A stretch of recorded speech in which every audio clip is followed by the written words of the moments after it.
Me amenazaste. Bien, ahora yo te haré ver el infierno en persona. Con estas palabras, Nayib Bukele enfrentó al líder pandillero El Croc, quien desde el temido CECOT había lanzado una amenaza directa contra su vida.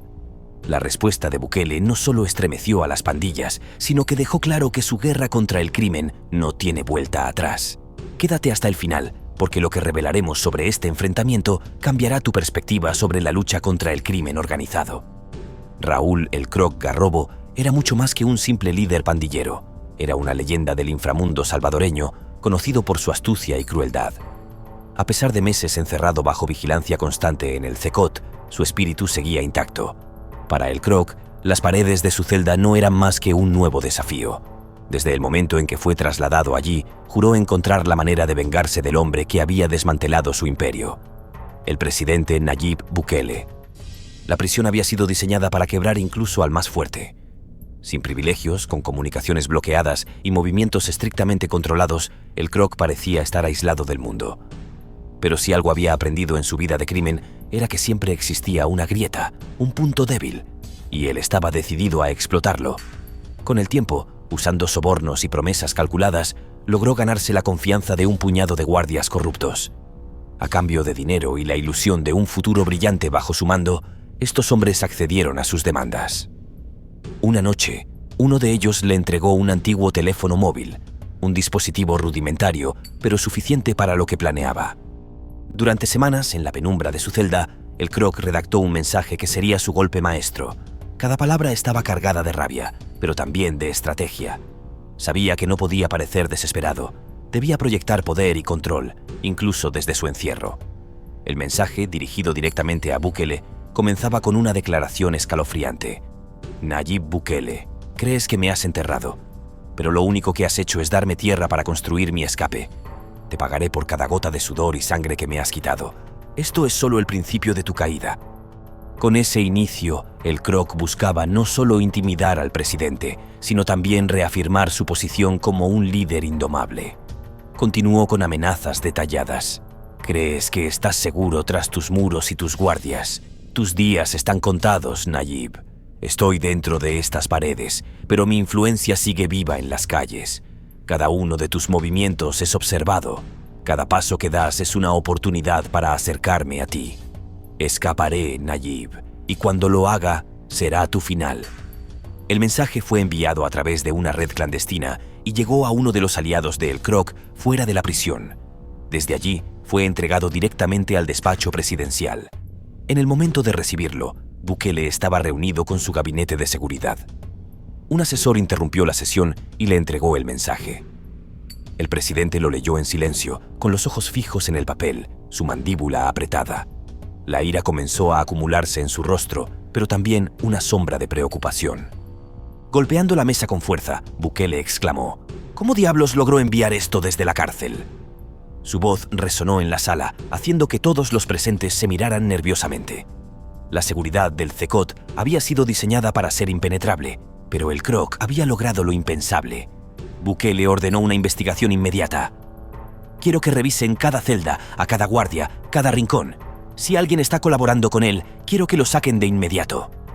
Mientras tanto, en su celda, El Croc sonreía con satisfacción. Sabía que su mensaje había llegado a donde debía. Los rumores comenzaron a correr entre los prisioneros. Para muchos, El Croc no era solo un líder, sino un símbolo de resistencia. A pesar del miedo a las represalias, algunos prisioneros empezaron a creer que tenía el poder para desafiar al sistema y quizá cambiar su destino. La respuesta de Bukele no se hizo esperar. Días después, el presidente decidió visitar personalmente el CECOT. Quería comprobar con sus propios ojos las condiciones en las que vivía El Croc. Su llegada fue inesperada, con un séquito reducido y una expresión implacable. Caminó por los pasillos del centro, observando cada detalle, pero su objetivo principal estaba claro: enfrentarse al hombre que había osado desafiarlo desde las sombras. El encuentro entre Bukele y El Croc marcó un nuevo capítulo en esta guerra entre el poder del Estado y la influencia del crimen organizado, uno que no solo definiría el destino de ambos hombres, sino también el futuro de un país que lucha por liberarse de las cadenas del miedo. Cuando Nayib Bukele llegó a la celda, el ambiente estaba impregnado de tensión. Allí estaba el Croc, sentado en un rincón oscuro, con una mirada gélida y desafiante. A pesar del dominio evidente que el presidente mantenía sobre el recinto, la presencia de Raúl emanaba una energía indomable, como si las paredes de la prisión no fueran suficientes para contener su voluntad. Bukele avanzó con paso firme, sin dejar de observarlo, pero manteniendo una distancia que sugería tanto precaución como control. «Así que crees que puedes amenazarme desde aquí, ¿eh?», dijo Bukele con un tono cargado de sarcasmo mientras cruzaba los brazos. El Croc alzó la vista lentamente, con una sonrisa burlona dibujándose en su rostro. Sus palabras cortaron el aire como un cuchillo.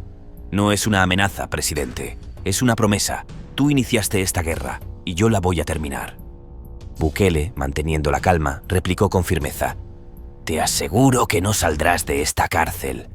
El Croc se inclinó ligeramente hacia adelante, sus ojos reflejando una mezcla de desprecio y desafío. «¿Qué tan seguro estás? He escapado de lugares peores. No subestimes lo que un hombre desesperado puede hacer. Y tú me has dado razones de sobra». La confrontación fue breve, pero las palabras de ambos dejaron huella. Cuando Bukele salió del lugar, la celda parecía más asfixiante que nunca, como si las paredes mismas hubieran absorbido la intensidad del encuentro. La historia de Raúl el Croc Garrobo comienza en los rincones más oscuros de San Salvador. Nació en un hogar marcado por la pobreza y el caos. Su madre, una mujer de carácter inquebrantable, trabajaba sin descanso como empleada doméstica, mientras su padre, un alcohólico violento, desaparecía durante días. En ese ambiente hostil, Raúl aprendió pronto que la supervivencia no era un regalo, sino una conquista diaria. Desde niño, su flaca figura recorría las calles llenas de pandillas rivales que imponían sus reglas con violencia. A los 12 años, ya era conocido por su habilidad para robar carteras y meterse en problemas, siempre saliendo ileso de situaciones que habrían destruido a otros. Fue entonces cuando alguien lo apodó el Croc, un sobrenombre que evocaba su ingenio y astucia para escapar de cualquier amenaza. Conforme creció, su ambición también lo hizo. No quería ser un ladrón común. Anhelaba poder, respeto y la oportunidad de salir del ciclo de miseria que lo atrapaba. Su oportunidad llegó cuando el Tiburón, un líder pandillero temido, reconoció su potencial. Raúl comenzó como un simple mensajero, pero no pasó mucho tiempo antes de que demostrara que estaba hecho para algo más grande. Su capacidad para resolver problemas lo catapultó al círculo de confianza del Tiburón. Bajo el liderazgo de El Croc, la pandilla se transformó. No solo expandieron sus territorios, sino que también crearon redes de extorsión que llegaban hasta pequeños empresarios y comerciantes. Cada movimiento era calculado, cada decisión estratégica. Su reputación como un líder implacable creció, temido por aliados y enemigos por igual. Pero con el poder vinieron los problemas. Las autoridades comenzaron a notarlo, su nombre apareciendo con frecuencia en los informes de inteligencia. Esto no lo detuvo. Al contrario, lo llevó a operar con mayor astucia. Para el Croc, el miedo era su arma más poderosa, y no dudaba en eliminar a cualquiera que representara una amenaza, incluso a sus propios hombres. La lealtad era un concepto sagrado para él, y la traición, una sentencia de muerte. Fue durante esta época de auge cuando conoció a Sofía, una mesera de mirada dulce y sonrisa tímida que trabajaba en un restaurante del barrio. Al principio su relación parecía una escapatoria, un breve respiro de la brutalidad que lo rodeaba. Pero con el tiempo, Sofía se convirtió en su refugio emocional, alguien que veía más allá de su fachada de criminal y reconocía al hombre quebrado que luchaba contra sus propios demonios. Sin embargo, el amor no fue suficiente para redimirlo. Raúl sabía que dejar el mundo del crimen no era una opción, significaría su muerte. Sofía, aunque temerosa, aceptó vivir bajo la sombra de su peligroso estilo de vida, sabiendo que cualquier día podría ser el último. De vuelta en la prisión, la seguridad del recinto se reforzó como nunca antes. Bukele ordenó investigaciones exhaustivas sobre los guardias y las celdas, buscando grietas en el sistema que pudieran haber permitido las amenazas de El Croc. A pesar de los esfuerzos, la presencia del líder pandillero seguía siendo una sombra omnipresente dentro y fuera del CECOT. El Croc, en su celda, sabía que el tiempo jugaba a su favor. Había sobrevivido a lo peor, y la prisión no era diferente. Sus seguidores aún lo veneraban, y en las calles su nombre continuaba sembrando miedo. La guerra entre Bukele y el Croc apenas comenzaba, y ambos lo sabían.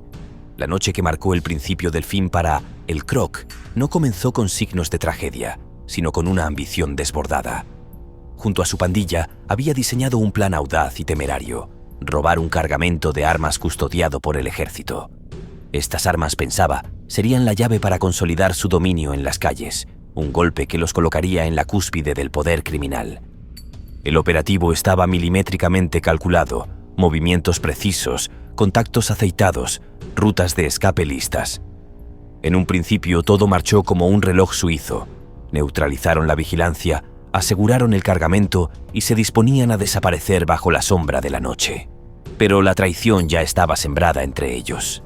Lo que ignoraban era que uno de sus hombres, uno de los más cercanos al Croc, había sido capturado días antes por las autoridades y, bajo presión, se había convertido en su verdugo silencioso. Cuando los pandilleros pensaron que la victoria era suya, un convoy policial los rodeó en un abrir y cerrar de ojos.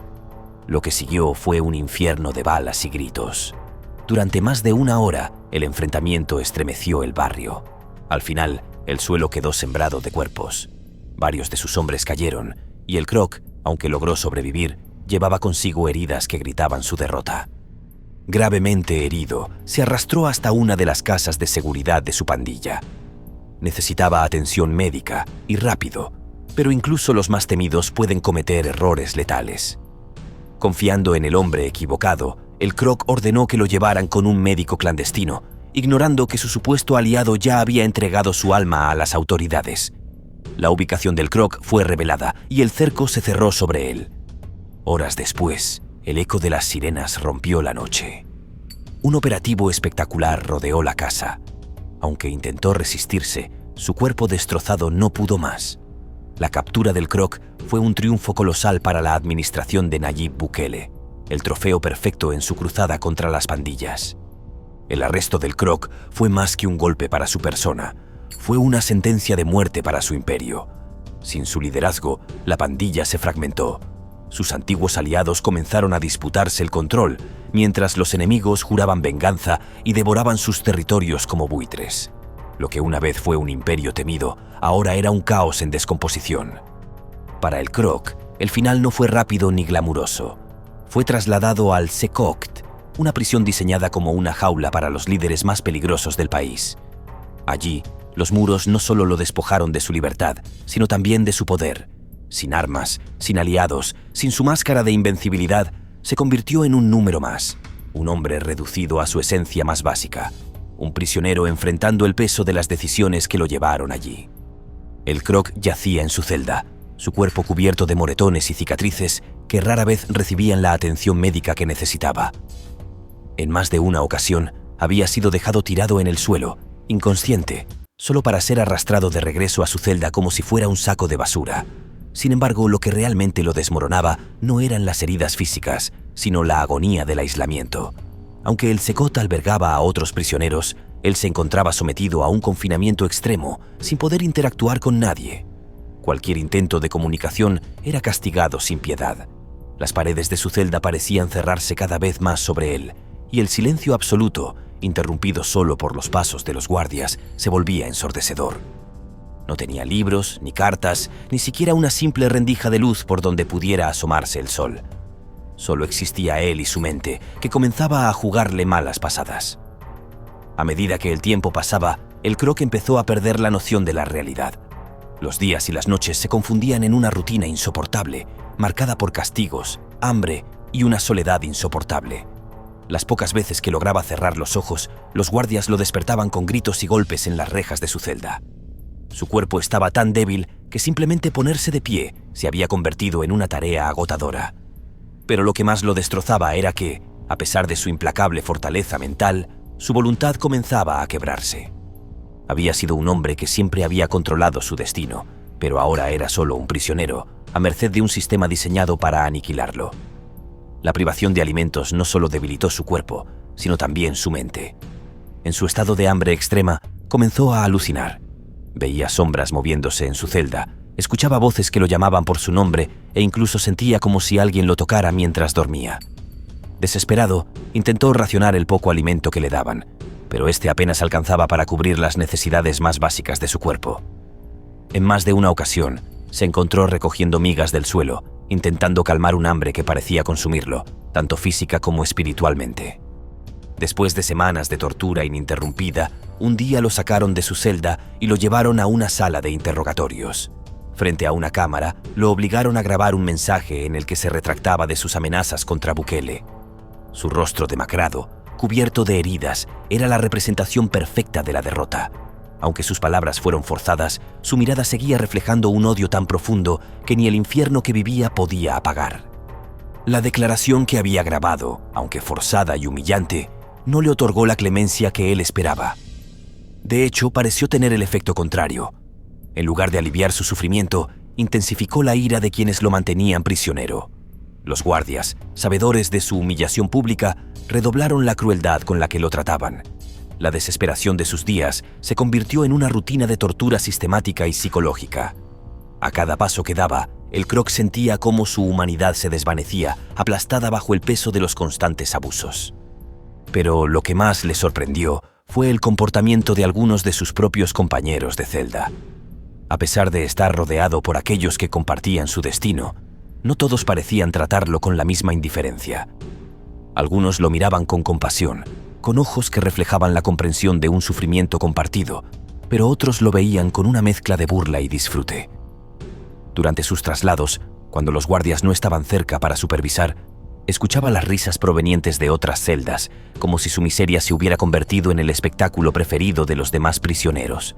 Para muchos, la imagen de un hombre como él, una figura que había ejercido tanto miedo y respeto, reducida a un estado tan lamentable, era una fuente de entretenimiento.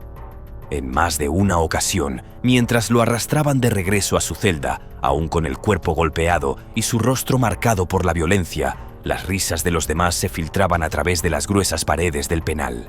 Aquella burla, como un eco constante en su mente, se convirtió en uno de los elementos más dolorosos de su día. El Croc no solo era maltratado por los guardias, sino que también era despojado de su dignidad por aquellos que alguna vez lo temieron. A pesar de esto, algo dentro de él seguía resistiéndose. Aún en sus momentos más bajos, había algo indestructible que se negaba a ser aniquilado. Esa chispa, aunque diminuta, no se apagaba. En los momentos de mayor desesperación, cuando las paredes parecían cerrarse aún más sobre él y las sombras de la celda lo amenazaban con devorarle por completo, el Croc se aferraba a la memoria de su infancia, de aquellos días oscuros en los que la miseria, la violencia y la soledad parecían ser su única compañía. Había sobrevivido a ese mundo de brutalidad, había enfrentado callejones llenos de enemigos, pandillas y el constante temor de morir a traición. Había sido testigo de su propio descenso hacia la oscuridad, pero se había mantenido con vida, se había mantenido de pie. Y ahora, a pesar de estar al borde del abismo, algo dentro de él le decía que no podía rendirse, no después de todo lo que había pasado. Así, mientras la prisión trataba de quebrarlo física y mentalmente, el Croc comenzó a trazar pequeños actos de resistencia. Eran minúsculos, casi invisibles para los ojos de los demás, pero para él significaban la diferencia entre perderse por completo o mantener un atisbo de control sobre su destino. Se negaba a someterse por completo. Si los guardias querían verlo quebrado, tendrían que luchar por ello. Empezó a desafiar las reglas en los pequeños momentos, resistiendo sus órdenes, mirando a los ojos a aquellos que lo humillaban. Sabía que estas pequeñas rebeliones no cambiarían su destino, pero al menos le daban un resquicio de poder en su vida de absoluta sumisión. Esas fugaces muestras de desafío eran su manera de recordar a los demás, y a sí mismo, que incluso en los rincones más oscuros de la existencia, una chispa de resistencia puede seguir ardiendo. El Croc, una figura temida y respetada en su tiempo, ahora se encontraba atrapado en un laberinto de dolor y humillación. Su cuerpo, marcado por golpes y torturas, era un reflejo de lo que le habían hecho, pero en su espíritu seguía habiendo una chispa de resistencia que se negaba a extinguirse. Durante los interrogatorios se negaba a responder, convirtiendo el silencio en una forma de resistencia. No era solo un acto de rebeldía, sino una forma de mantener un último vestigio de poder. Aunque su cuerpo había sido quebrado, algo dentro de él permanecía intacto, un principio que los demás no podían tocar. ni siquiera los más crueles guardias o las condiciones inhumanas de la prisión. Las semanas se convirtieron en meses, y lo que antes era un hombre temido, ahora era una sombra de sí mismo. Su cuerpo, irreconocible por los abusos y la falta de comida, estaba al borde del colapso. Sin embargo, lo que parecía una debilidad física no era el fin de su lucha. Su mente seguía funcionando, buscando cualquier resquicio de esperanza, cualquier oportunidad para escapar. En el silencio de su celda, se convirtió en un estratega, planeando minuciosamente su regreso. No sabía cuánto tiempo le tomaría, pero su determinación era más fuerte que nunca. La venganza, alimentada por el odio hacia el presidente Bukele, se convirtió en el combustible que lo mantenía con vida, como una llama en medio de la oscuridad más absoluta. El Croc entendía que el sistema lo había intentado quebrar, pero su mayor fortaleza residía en su capacidad de resistencia mental. Si bien su cuerpo ya no era lo que era, su mente seguía siendo un campo de batalla, un terreno donde luchaba con la misma ferocidad con la que había gobernado las calles. Había pasado por horrores indescriptibles, pero aquello que los carceleros no entendían era que, al robarle su libertad, no le robaron su voluntad. Esta, alimentada por años de lucha, sufrimiento y violencia, era más sólida que las paredes de su celda. Sin embargo, esta resistencia mental tenía un precio. Con cada día que pasaba, el Croc perdía algo más de sí mismo. La solitaria prisión, diseñada para quebrar tanto cuerpo como alma, le estaba dejando cicatrices profundas que probablemente nunca desaparecerían. Los gritos de los demás prisioneros, la indiferencia de los guardias, el aislamiento absoluto. Todo estaba sirviendo para destruirlo por dentro, aunque él intentara resistir. La lucha por no sucumbir a la desesperación se había vuelto más feroz que la lucha por su propia supervivencia. El Croc ya no estaba luchando solo por el poder, sino por su identidad. Lo irónico de su situación es que, mientras más trataban de destruirlo, más evidente se volvía su resiliencia. La verdadera pregunta, sin embargo, es hasta qué punto la venganza y el odio pueden ser fuerzas constructivas.